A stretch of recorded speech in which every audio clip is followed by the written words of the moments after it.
Once again, welcome to the Weekly Harvest Podcast. My name is Chris Falkavich, Director of Game Day Operations, Community Relations with the Brandon Wheat Kings in Arena Voice. You can call me Falko. This is Rob Mann, the radio voice of the team. Rob, how are you this week? Doing well, doing well. I would be doing better if I hadn't had, against all odds, to break out my scraper on May 24th. That is insulting. The snow has started to fly. Welcome to ice fishing season part 2.0 this weekend. I think I might just pull out the sunflower heater, pull out the pop-up shack. Won't be ice on the water, hopefully, but I can still maybe fish if I just have that shelter to keep warm, maybe. How buoyant is your ice shack?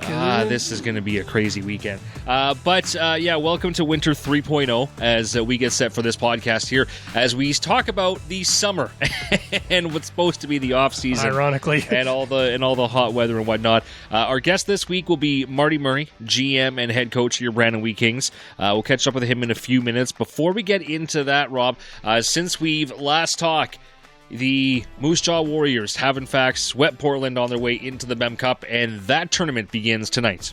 Prior to the series between Moose Jaw and Portland, I would not have called a sweep either way. I thought those were two fairly evenly matched opponents. And if anything, I might have given a slight edge to Portland, but there's some bias there. The only time the Wheat Kings saw Portland, well, we're not going to talk about the only time the Wheat Kings saw Portland this year, but the Wheat Kings didn't win. Let's put it that way. And the Portland Winterhawks looked like a juggernaut team. What I didn't necessarily count on was looking at the lineups every night. Boy, did they get decimated by injuries on their back end. I mean, they were missing 2 or 3 regulars every evening. Even so, daunting task for Moose Jaw to beat them at all, never mind sweep them. So very impressed with the Moose Jaw Warriors right now. Very pleased with them, and they've got to be very pleased with themselves going into the Memorial Cup, and they're starting out against Saginaw. I don't know if I can call them the team to beat, but I can honestly say they have as good a chance as anybody. There has possibly never been a more even tournament going into it than this one. You have the 3 league champions who, for the first time in CHL history, all 3 league champions swept the finals. So you have the Q champion who didn't lose a game in the final, the O, and the dub. Meanwhile, Saginaw, the host team, they only lost to London in the semifinal and was the number 2 ranked team the whole season. So realistically, you have got 4 really of the top teams in the country vying for this. And you look at people making their predictions all over the place. Yeah, we've kind of got a Brandon 2010 situation here, because you might recall the Wheat Kings lost to the Hitmen in the Eastern Conference Final that year. And it was one of those, whoever wins that series is probably winning the championship type series. Mm-hmm. So you had 2 really strong opponents from the host league. And then, of course, you obviously had that Windsor Spitfire juggernaut. This London Knights team might end up being that good. We kind of talked about it in the last podcast. I don't know if they're going to be this year. Next year, they're probably going to be almost that good.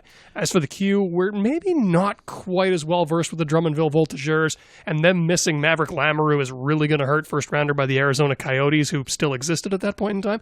But their decor in general is really strong, and they've got some pieces up front too.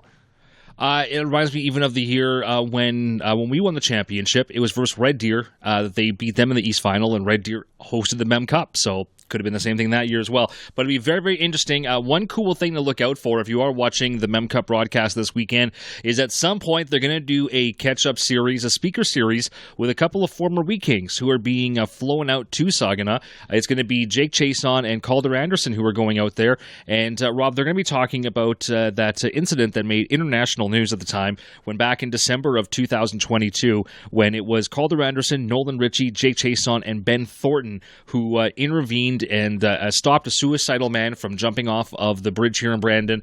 They did a great heroic deed that made, like I said, news across not just the country, but across the border as well. And then now a couple of years later, they're bringing them out to do a speaker series on that. Very, very cool. A remarkable selfless feat by those young men. It was a shining moment in that season, regardless of how the rest of the year went for the Western Hockey League. Curiously, it's the second season in a row now that somebody playing on a Western Hockey League team has saved a life. You might recall that the Kelowna Rockets had a player earlier this year who performed CPR on a man who was drowning at a hotel pool and saved his life. So we got all sorts in the Western Hockey League. We talk frequently with scouts, coaches, managers, everybody about producing people as well as hockey players, better people even than hockey players. Those Wheat Kings exemplified that, and it's really nice to know that their achievement hasn't been forgotten by the Canadian Hockey League as a whole.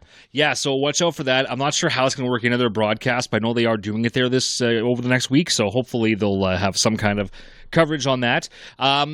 Speaking of coverage, one thing, Rob, that we were talking a few weeks ago here on the podcast about Jackson D'Souza and about how he was going to be going the college route, how he made, that known to us and the other podcast, and then plans changed a little bit, and now Souza turned pro. They did, and I'm really pleased to see it happen. That is a guy who I think, if you use the words pro-style game, I think you can safely apply that to Jackson D'Souza.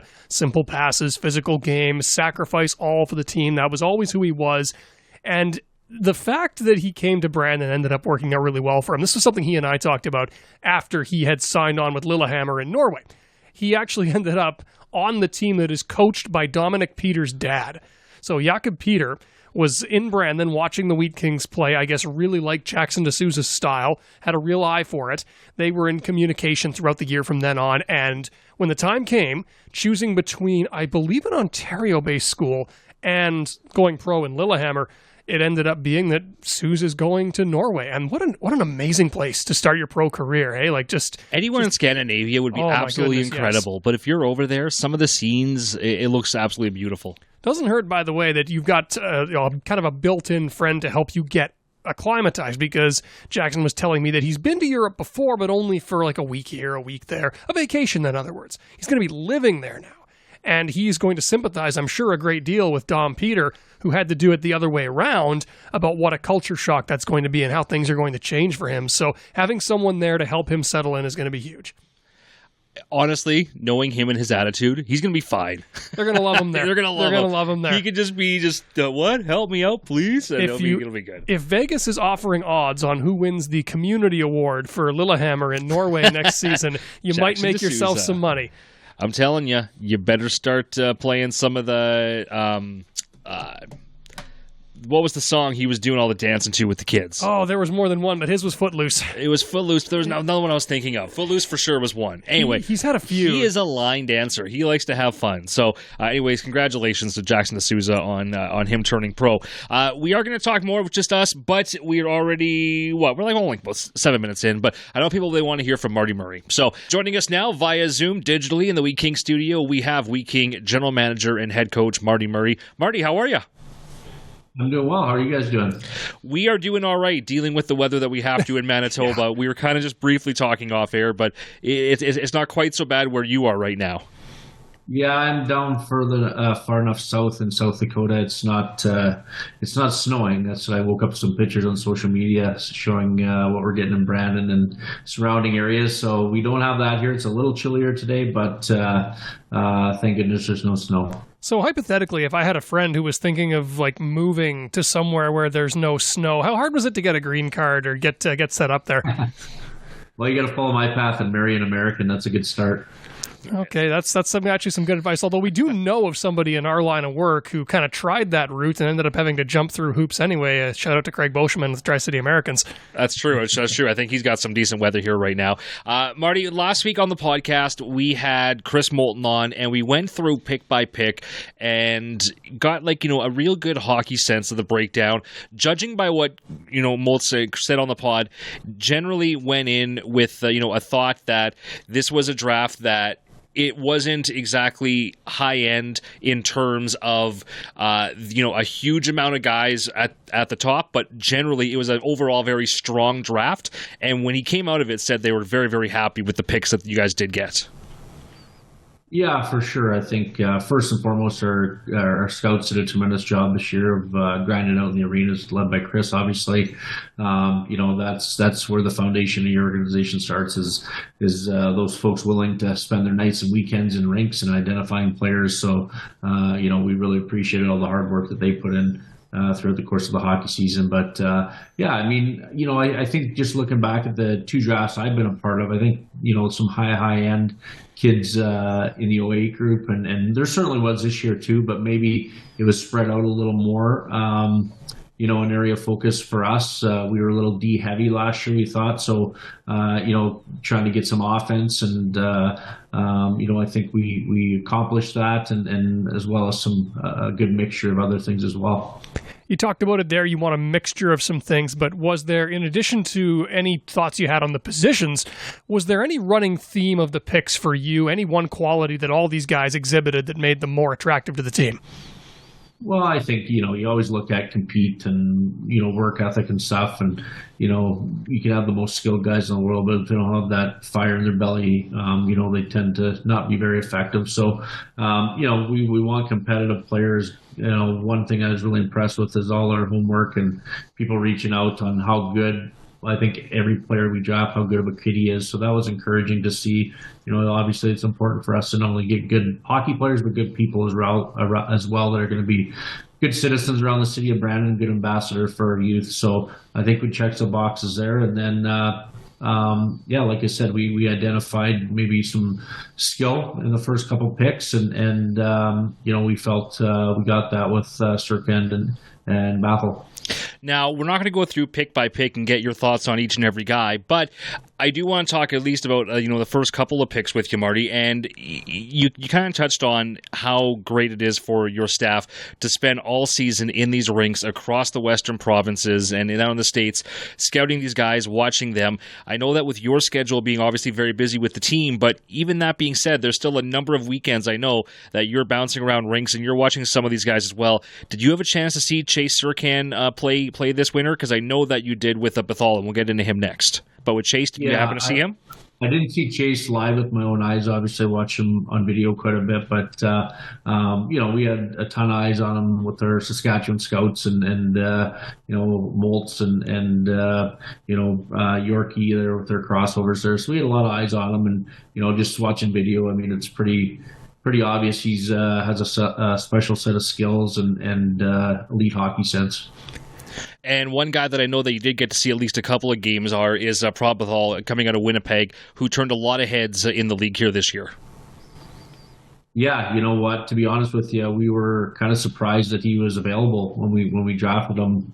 He was even in conversation, in that first pick, and we held our breath there in the second round that he was going to be available, and it was a no-brainer for us to select him. I think that, both players bring a tremendous amount of skill, but they're both bring differences as well. Chase is more of a smaller skill guy, where Prob is more of a bigger body that is more of a power forward. So we think with the two of them, it was a real nice combination to get some size there with Prob and as well as some creativity and high hockey IQ with Chase.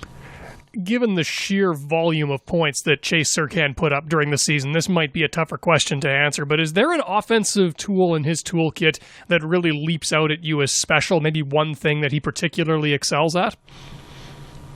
Well, I think he has that ability. To me, the real special players, are the ones that can do both. They can hurt you either by putting the puck in the net or they can make plays. And Chase is one of those guys that, if you overcommit, taking away a pass, he'll bury a shot, and if you overcommit to him, he'll be able to find that seam through with a pass. So, for me, he does it all. You can hurt in a variety of different ways. I wouldn't say he's a playmaker or scorer first. He has the ability to do both of those tasks and under any given circumstance.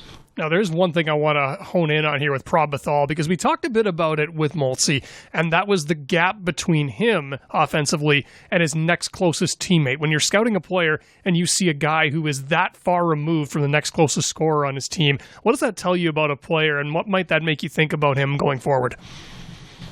Well, obviously, he's was counted on heavily. I'm sure every opponent that played against his club, their focus was to try to shut him down. And he was able to overcome that. I mean, he put up 83 goals in just over 30 games this year, so quite impressive what he did. Again, when you're maybe, no disrespect to his team, but you maybe don't have to focus in on two lines. It's kind of one player, and he seemed to excel every time he was tested. Now that the draft, or I shouldn't say now, but as soon as the draft was over, I know that there's a lot of phone calls, a lot of texts going off, because in the heat of it, there's not a whole lot of time to reach out to anybody ahead of time and give them the heads up about what's happening. So a lot of these kids, they are finding out live at the same time as everybody else where they've been drafted. So in the hours after, when we didn't get to see you guys around here buzzing, what was that time like, calling those families and having those initial conversations? Yeah, it's a big day for both our organization and the player himself. I'm sure all the kids are glued to their phone. I know with the Manitoba kids, the POE hockey camp was going on at the same time, so they had a multitude of things happening. But it's nice to reach out to those guys, and I think it's a big probably weight off their shoulders to get the phone call. And we ended up talking to everybody, but we wanted to make sure we had contact right away. So, whether it was me, Moltz, or one of our scouts, we touched base. And then, of course, over the next 48 hours, we were in contact with every player.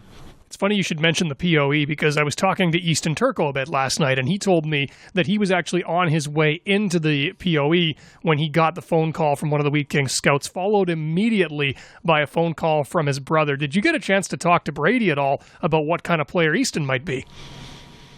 Yeah, I think, spent some time with Brady a little bit at the end of the season there. And, first of all, just, great kids. I think, they really exemplify what we want Wheat King players to be. So, I know it's a pretty special time for their family, and, Brady was just going through it, a couple of years ago, wondering where he's going to drafted, and it's kind of funny how things work out. But, we're certainly happy to get Easton in the draft, and, a pretty big thing for their family to have two potential Wheat Kings on the roster for a number of years to come. And for us, Easton is a player that we've talked about for over a year now. Within our organization, he does it all. His brain again is very good, and he can break pucks out.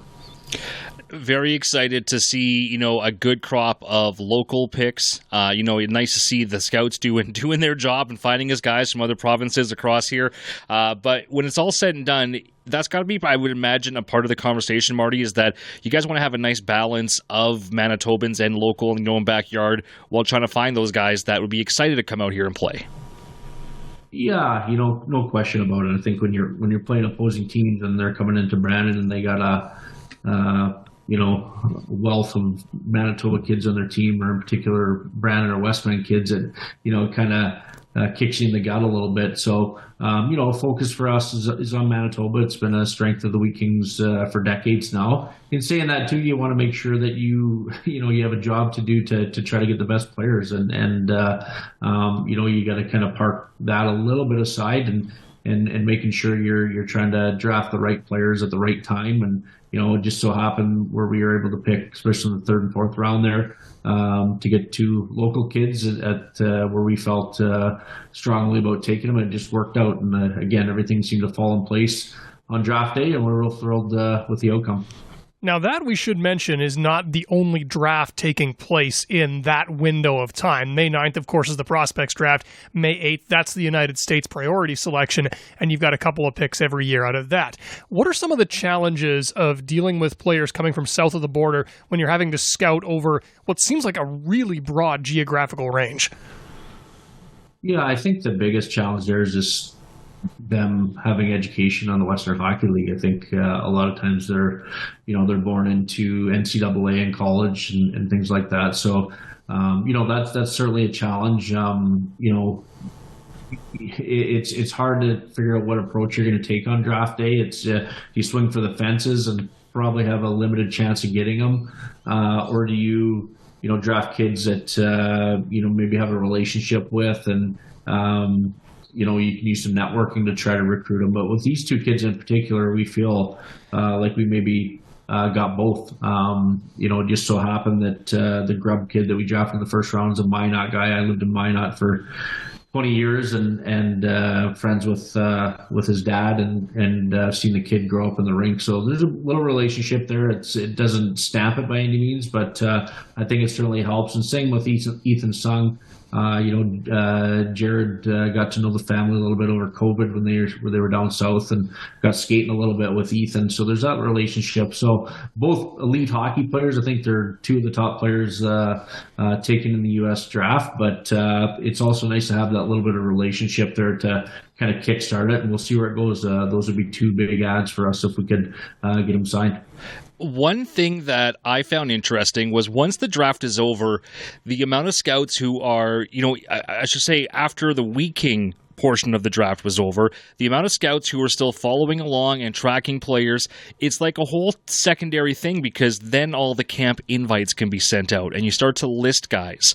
In the weeks after the draft, when you guys are kind of talking about all that, that's also got to be an exciting time to figure out just who else you can have and invite to see how they've developed over the summer. Yeah, for sure. I mean, we all know we see the slides out after the Western League draft where guys like Calvert, Michael Furland, Bjarnason, slip through the cracks of the draft. So the work isn't done. And I know as soon as our last pick, we had our scout team videoed into the draft, and before they hung up, Moltz asked everybody to provide a list of who they'd like to see as potential camp invites. So those guys are, for me, I like those underdog stories too, with a kid coming in at camp and earning a roster spot or even just being listed. I think those are great opportunities, and the fact that they weren't drafted. Again, there's lots of opportunities here at their young age. So with the drafts in the rearview mirror, it becomes a much quieter time of year for us here in the office. We kind of go by events, and as I was telling Chris on the last podcast, our next big event collectively as a Wheat King staff doesn't really come until the NHL draft. But that's not quite the same for you, is it? Even though it's the off season, you've still got planning to do for next year. You might even still have moves to make. Yeah, honestly, it never ends. There's always something going on, and especially you turn the hat over to the GM hat for the most part in the summer. So yeah, we're talking to teams and seeing what's available. Signing players is a priority for us, especially early picks. We want to get them sewn up, and yeah, just making sure our guys that are returners are on task and working hard. So there's a little bit of everything that goes into it, and you do get a little downtime, and the phone is kind of nice. You can kind of work remotely a little bit. At the same time, you can be available pretty much 24/7. Now, there is one event that I do want to highlight for you on the calendar in the summer, as we were talking about events a moment ago, and that is the CHL import draft. Is it still too early in the offseason to say what the strategy might be for the Wheat Kings on that front, or is one beginning to kind of formulate?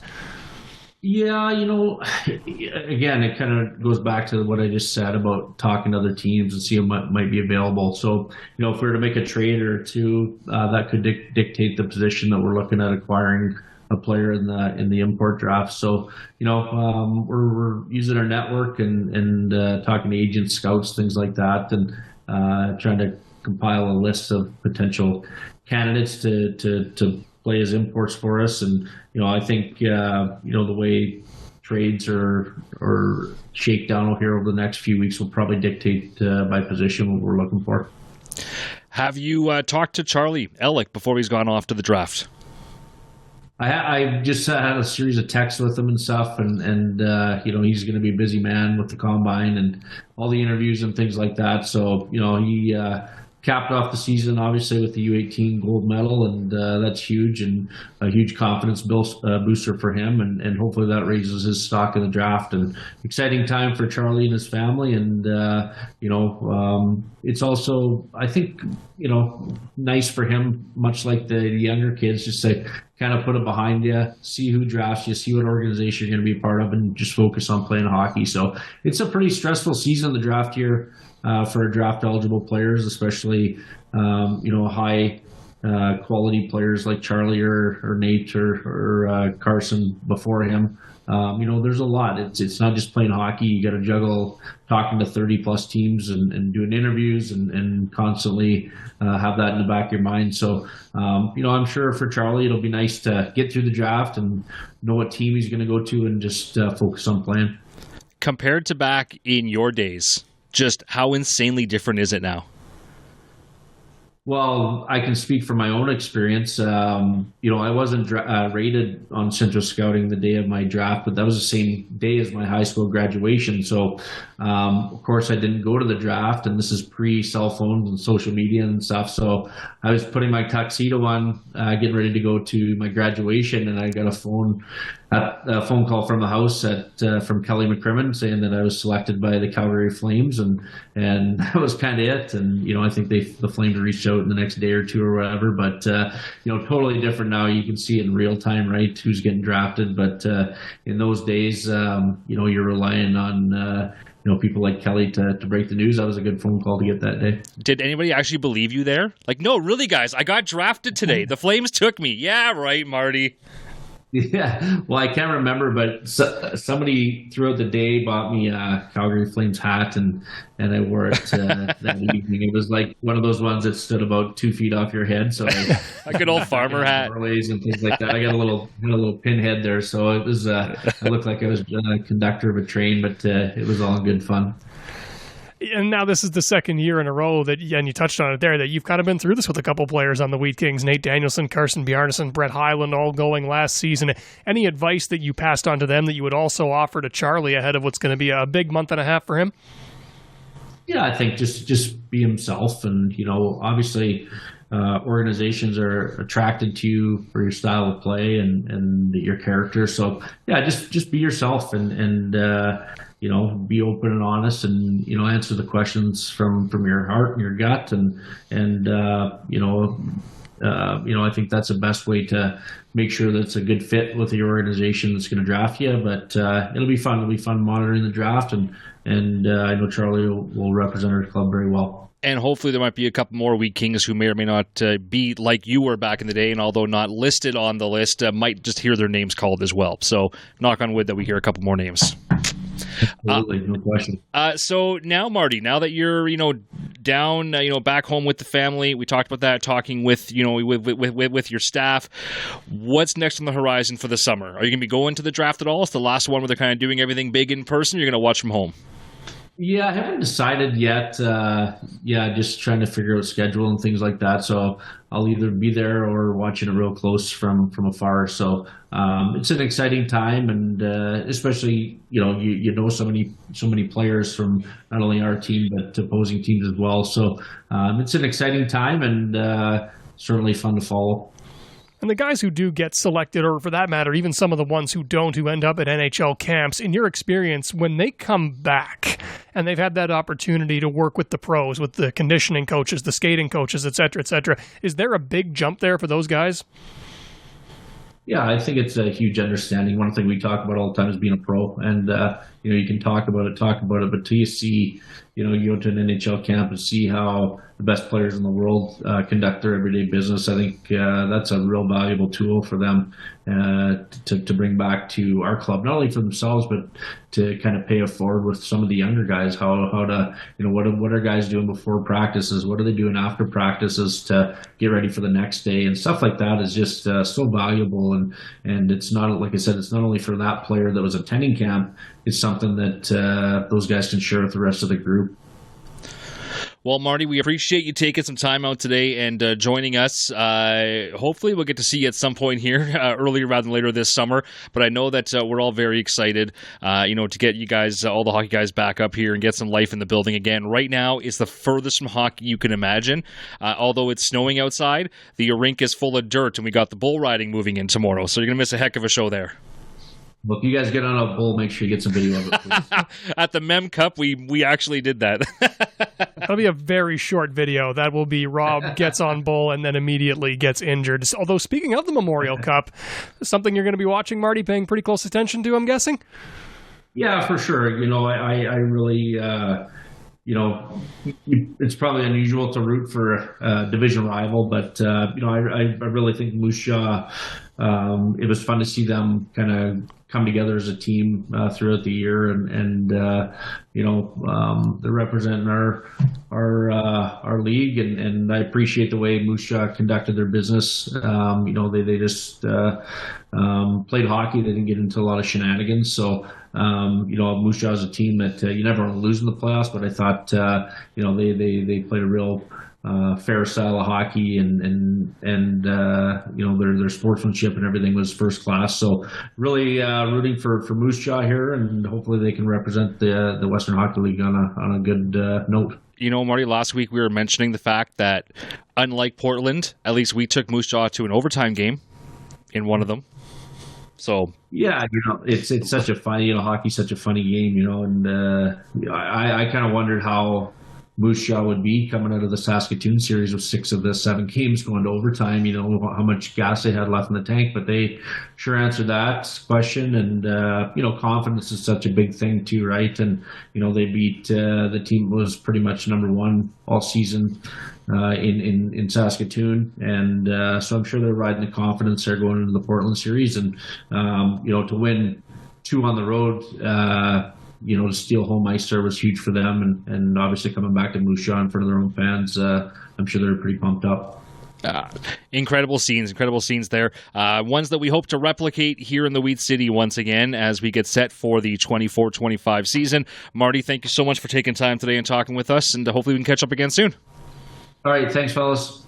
Thanks again for Marty Murray for taking the time out today and talking to us here as we get set, Rob, for another weekend of, I was going to say summer fun, but like we said earlier, it's like some winter fun. So yeah, it's that. My plans have completely changed.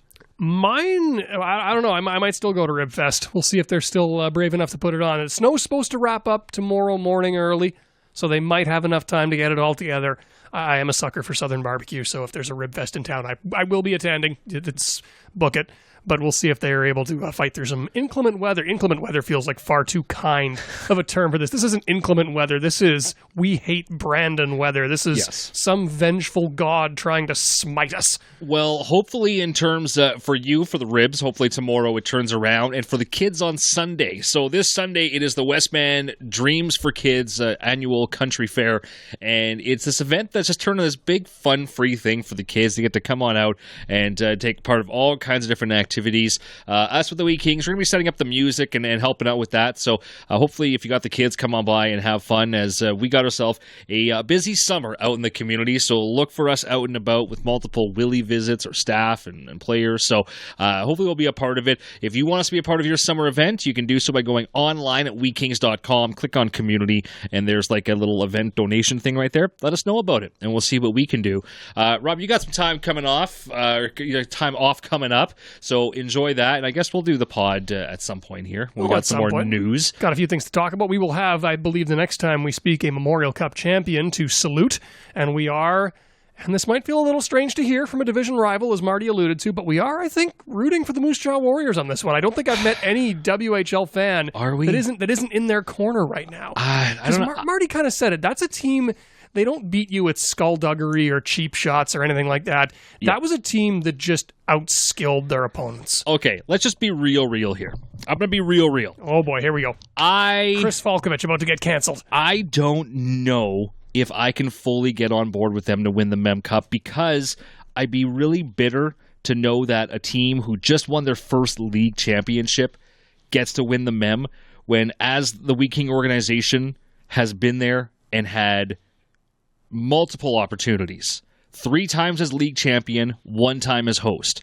So to have 4 opportunities to raise that cup and not get to do it, part of me just says, not this time, Moose Jaw. You don't get it your first time. You got to wait. You don't get greedy. But the other side of me says, I don't want to see London win it, because they've already won enough. Oh, they've got enough banners to wallpaper that arena at this point. So at that point, do I really want Saginaw or a Quebec team? Maybe I just do want the Warriors. And I like everybody who works for Moose Jaw, like the people there that we get to meet at the team meetings. Trust me, like we like to hang out within our division. I really like the people. So for them, yes. But there's just that part of me that just says, If we had one, Yeah. 100%, I am on board with Moose Jaw. I was fine with them winning the league championship for the first because I like that. That's awesome. They deserve to win that. But the Mem Cup is something that's missing from our trophy case. So I don't know if I can cheer for a division rival to bring one home to their trophy case before we do. That's all. And the heck because of it I know I'm going to hear it from those guys. The heck of it is right now, if I broke down every one of those teams' rosters and went one by one through all the methods by which they got there and dug into the fancy stats with both hands and had this as close to perfectly informed prediction as I could get, I would have as much chance of guessing the winner of this Memorial Cup as if I threw a dart at a board. That's how close these teams feel to me right now. This is a group that does feel like it is a true 4-team tournament. There's no punching bag here. There's nobody that's out of their depth. This is going to be, if you just switch your fandom brain off and just want to watch good hockey, this is going to be a good tournament. And honestly, that's probably will end up happening because it doesn't matter who I cheer for anyway. It's going to be good hockey. It's going to be fun. Whatever happens, happens. If Moose Jaw does end up winning it, then okay, I guess we're just going to have to... We'll just have to go and get one of our own then, won't we? That's it. We better be next. Because I don't want to hear from those guys. That's all. I mean, let's face it, some of those guys have been there long enough. When we talk about suffering enough... Moose Jaw went through some lean years. We know they did. And the players they have right now are often the result of those lean years. So I could find it in me. Let's face it, Quebec has won 5 Memorial Cups in a row. I want that streak to end. I would like to see a Western League team be the one to end it. There we go. All right, that's going to do it for this week of the podcast. Have yourself a great time off there, Rob. I will, thank you. Before I go, I do want to draw attention to one thing. I am not a hat guy. Chris is. Our listeners may have noticed you're sporting a new piece of headgear. Yeah. It's just a hat. It's just a fun little hat that I happen to pick up. That's all. It says Sonic Temple. If you want to Google Sonic Temple, then whatever. But it's just you might get a little jealous of Chris if you Google Sonic Temple. It's just a hat. It may have been a fun little concert. That's all. So, but I'm back. You're now gone. So we'll catch up again later here at the Weekly Harvest. Thank you for listening this week. Until next time, have a good one. Cheers.